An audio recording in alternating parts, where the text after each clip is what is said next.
নমস্কার, জ্যোতিষরাজ অমৃত আনন্দ বলছি। চ্যানেল নবরূপের পর্দায় আপনাদের সবাইকে স্বাগত জানাচ্ছি। আপনারা আমাদের প্রোগ্রাম দেখছেন, নিয়মিতভাবেই আমরা প্রকাশ করার চেষ্টা করছি। আপনাদের মতামত পেলে আরো ভালো লাগতো। আপনারা মতামত দেবেন প্লিজ, এবং অনুরোধ করব যে চ্যানেলটি সাবস্ক্রাইব করে আমাদের পাশে থাকুন। আমরা অতীতেও অনেক প্রোগ্রাম দিয়েছি, ভবিষ্যতেও আরো কিছু প্রোগ্রাম করার ইচ্ছে আছে।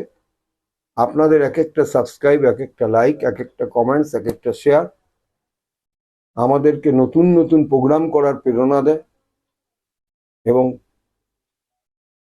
আমরা আরো এগিয়ে যেতে পারি। আমি আজকে বলবো 8 তারিখ থেকে 14 তারিখ মে মাসের রাশিফল নিয়ে। চন্দ্র রেগুলার পরিবর্তন করছে, 2.25 দিন অন্তর রবি 1 ডিগ্রি করে সরে যাচ্ছেন, কিন্তু এর মধ্যে সবচেয়ে যে উল্লেখযোগ্য পরিবর্তন আছে সেটা এই 14 তারিখে। কারণ বৃহস্পতি বৃষ রাশি থেকে মিথুন রাশিতে আসছেন, এবং সেই প্রেক্ষাপটে আপনাদেরকে আজকে 8 থেকে 14 রাশিফল বা লগ্নফল বলার চেষ্টা করছি। আমি শুধু জানান দিলাম যে বৃহস্পতি কিন্তু 14 তারিখ মিথুন রাশিতে গমন করছেন রাত্রি 10টার পর, মানে 14 পুরো গিয়ে 15 তারিখ থেকেই এর এফেক্ট শুরু হবে আর কি। তাহলে আমি প্রথমে আসি মেষ রাশি, মঙ্গল প্রভাবিত রাশি। মেষ রাশির এই 8 থেকে 14 কেমন যাবে, এমনি করেই বলবো বৃষর কেমন যাবে, মিথুনের কেমন যাবে। সময় নষ্ট না করে শুরু করছি। মেষ রাশির লোকেরা, তাদের কাছে নতুন কোনো সুযোগ আসতে পারে। মেষ লগ্ন মেষ রাশির জন্য আপনারা জেনে রাখুন, যে কোনো সুযোগ, নতুন সুযোগ আসতে পারে। এমনিতে একটা মন্দা চলছে, মানুন আর না মানুন, কিন্তু মেষ রাশি মেষ লগ্নকে একটা জায়গায় হুঁশিয়ার থাকতে হবে যে আপনাদের দ্বাদশে রাহু আছে, যে কোনো বিপদ আপদ হতেই পারে, সেটা থেকে সাবধান থাকুন। কথায় আছে সাবধানের মানে নেই। আসছি বিশ্বলগ্ন বিশ্বরাশি। বিশ্বলগ্ন বিশ্বরাশির জাতক জাতিকারা, আপনাদের আবার একাদশে শনি, একাদশেই রাহু।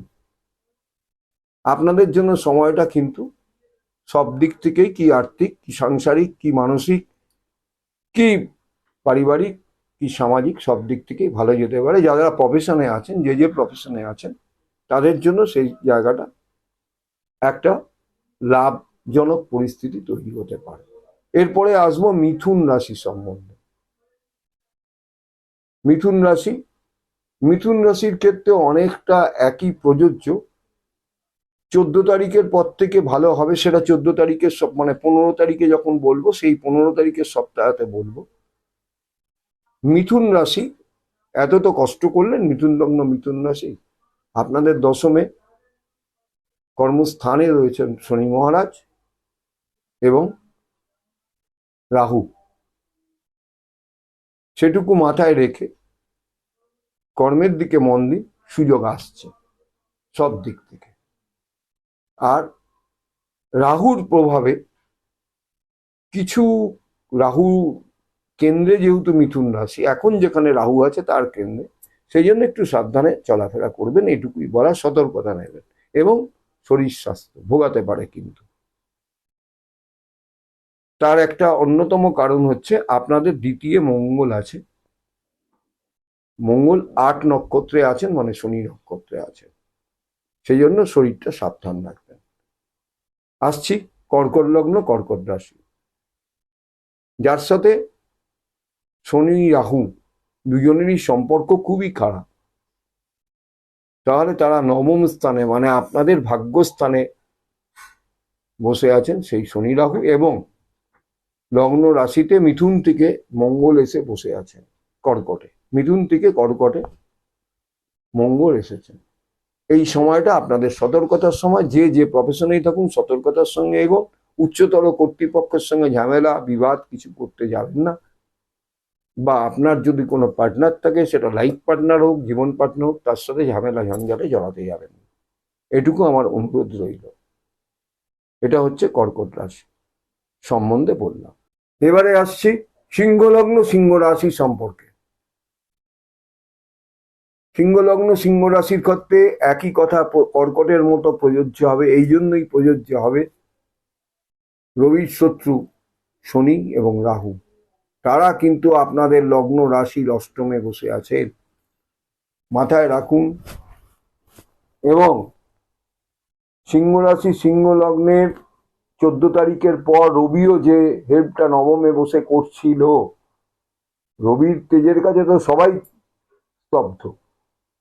সেটাও কিন্তু আপনারা জ্যৈষ্ঠ মাসে তিনি দশম স্থানে যাচ্ছেন, কিন্তু মনে রাখবেন অষ্টমের মারক ঘরে শনি রাহু বসে আছে। সুতরাং সর্বদিক থেকে চলাফেরা, প্রফেশন, কর্মজগৎ, শিক্ষা জগৎ সব ক্ষেত্রেই একটু সজাগ সতর্ক। শরীর কিন্তু ভালো যেতে পারে না, যাবে না। সেই অনুযায়ী আপনারা আপনাদের আরাধ্য দেবতা দেবীর কাছে ডাকুন এবং নিয়মিত শরীরচর্চা করুন। এটুকুই আমার বক্তব্য। এরপরে আসছি কন্যা লগ্ন কন্যা রাশি সম্বন্ধে। কন্যা লগ্ন কন্যা রাশি বুধ প্রভাবিত ঘর, তাদের কিন্তু সপ্তমে শনি মহারাজ, রাহু বসে আছেন এবং অষ্টমে কিন্তু রবি। সেক্ষেত্রে রবি কিন্তু আপনার কন্যা লগ্ন কন্যা রাশির দ্বাদশপতি রবি, সে কিন্তু অষ্টমে বসে আছে। তাহলে সময়টা সতর্কতার সময়, চলাফেরায় সাবধান, কাটাছেড়ায় সাবধান, অপারেশন যোগ এ সমস্ত থাকতেই পারে। হঠাৎ কোনো অপারেশন হতে পারে, খুব সাবধান। আপনাদেরকে ফেভার করার মতো ওই চন্দ্র ওই 1.25 দিন অন্তর কিছু করবে, ঘর চেঞ্জ করবে, এতে যা প্রভাব পাবেন। এছাড়া খুব ফেভারেবল বড় গ্রহ কিন্তু কিছু নেই, খুব সাবধান। আসছি তুলা লগ্ন তুলা রাশি।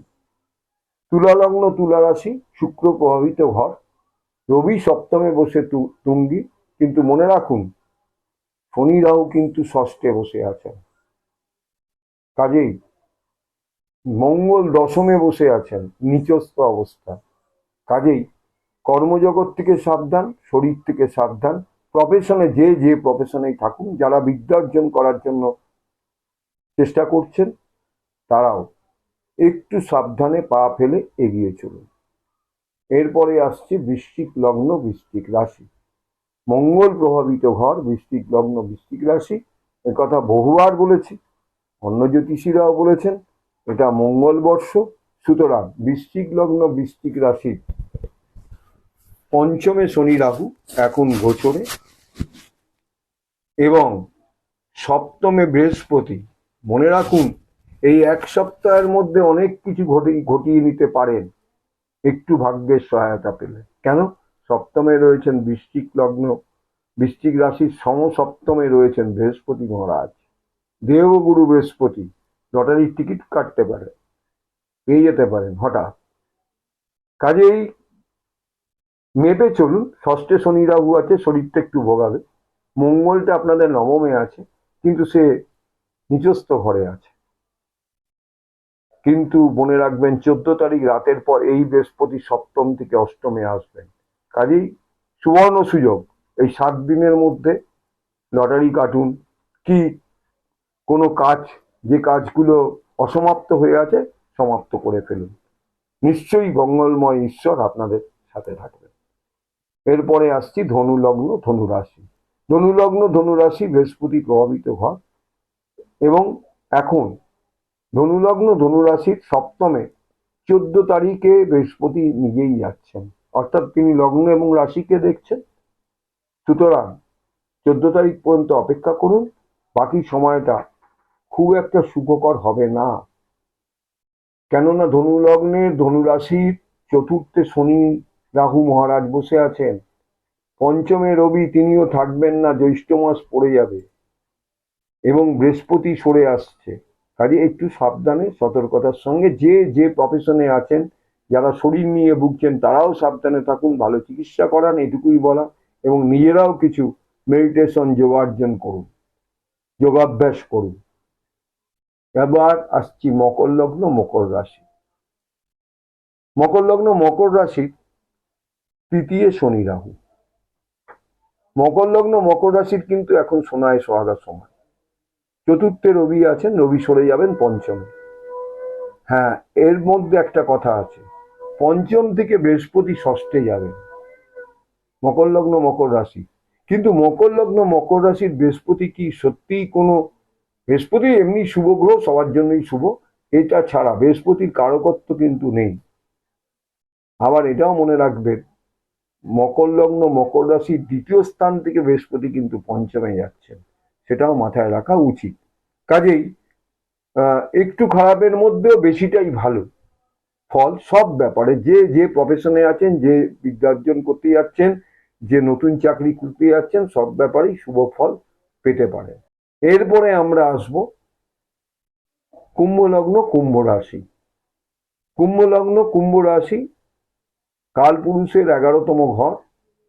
সেই 11তম ঘরের অধিপতি শনি। দ্বিতীয় বসে আছেন এখন শনি মহারাজ গোচরে, এবং তার সঙ্গে রাহু। এবং মনে রাখবেন, রাহু কিন্তু খুব কিছুদিনের মধ্যেই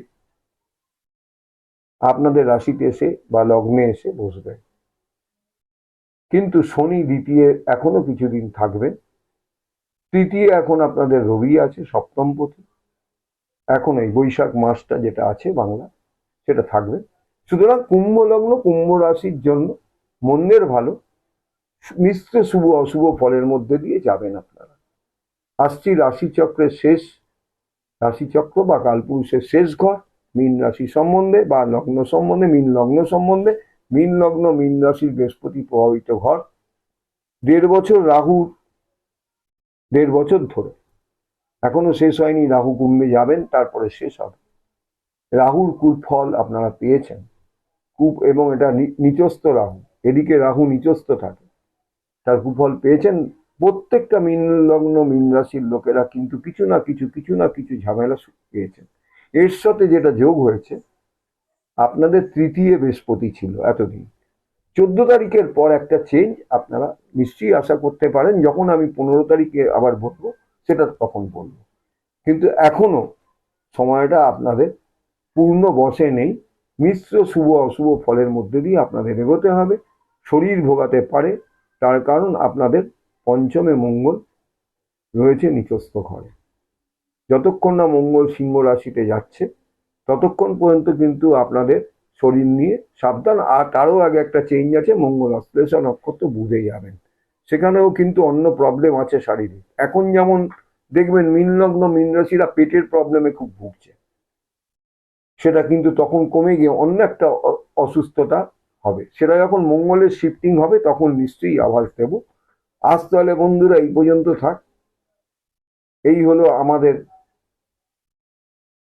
8 থেকে 14 যে ফলাফল আমরা বললাম, আমার মতে সেই ফলাফলে আপনারা দেখবেন আমাদের অনুষ্ঠান, আশা করছি। এবং সেই সঙ্গে বলি, আবারও বলছি, চ্যানেলটি সাবস্ক্রাইব করে আমাদের পাশে থাকুন, বেল বটনটা প্রেস করতে ভুলবেন না।